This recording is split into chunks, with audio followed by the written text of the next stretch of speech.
ပေါ်ပုံလေးမှာပြထားတဲ့အနက်ရောင်ကိတ်လေးလုံးမှာဖြစ်ပါတယ်ရှင်။ကိတ်တော့ပါကိုဘာလို့အရင်စိုက်ထားတာလဲ။ပေါ်မျက်နှာပြင်ခရင်ပတ်ထားတာဘာလို့မညီရလဲဆိုတော့အတွင်းထဲမှာမန်နီပူလီကိတ်လောက်ထားတာပတ်စံလေးတွေထည့်ထားတာမလို့ပါရှင်။အနက်ရောင်ဒါမှမဟုတ်အနီရောင်တောက်တောက်ကိတ်လေးတွေလုပ်မယ်ဆိုရင်ကျွန်တော်ကတော့အရင်ဆုံးကိတ်ကိုအဖြူရောင်နဲ့ခရင်အကျန်းတစ်ထပ်ပတ်ပြီးတော့မှအပေါ်ကနေ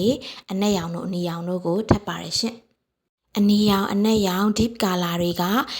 ဖုကာလာပမာဏများများသုံးရတာမို့လို့လက်မှာအယောင်နေစွန်းသက်တာအရသာပြောင်းတတ်တာလေးတွေရှိတာမို့လို့သုံးရတာပမာဏနည်းတဲ့နည်းအောင်အောက်မှာအဖြူရောင်တစ်ထက်ကိုအသုံးပြုခြင်းပဲဖြစ်ပါတယ်။အနီရောင်တောက်တောက်အနက်ရောင်တောက်တောက်ကာလာဆက်နီးတွေကို Hello Foodie ရဲ့ profile ရဲ့ထိပ်ဆုံးမှာရှိတဲ့ကာလာဆိုတဲ့ playlist ထဲမှာ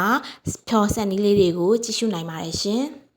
topping cream အရေးလေးတွေကိုအသုံးပြုပြီးတော့မှ dripping လုပ်တာလေးပေါ့နော်အဆက်ချတာလေးကိုလည်းဗီဒီယိုအသေးစိတ်လေးပါဝင်ပစ္စည်းလေးတွေဘယ်လိုထည့်ရတယ်ဆိုတာလေးလည်းတင်ထားပေးတဲ့ဗီဒီယိုလေးရှိပါတယ်ရှင် Hello Foodie ကတော့မန္တလေးမြို့ကဖြစ်ပါတယ်ဝင်းနစ်ကစ်လေးတွေကိုအဝေးတည်ယူမယ်ဆိုရင်ထိခိုက်ပျက်စီးမှုလေးတွေရှိနိုင်တာမို့လို့မန္တလေးမြို့ရင်းမဲ့ကစ်လေးတွေကပို့ပေးလို့အဆင်ပြေပါတယ်ရှင်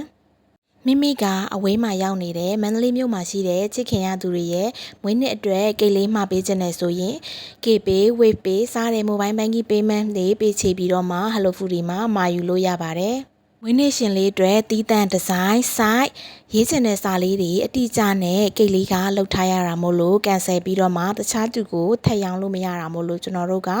cash on delivery မရပါဘူးရှင်။စရံအနှဲငယ်လက်ခံပြီးမှပဲကိတ်လေးကို order လက်ခံတာဖြစ်ပါတယ်ရှင်။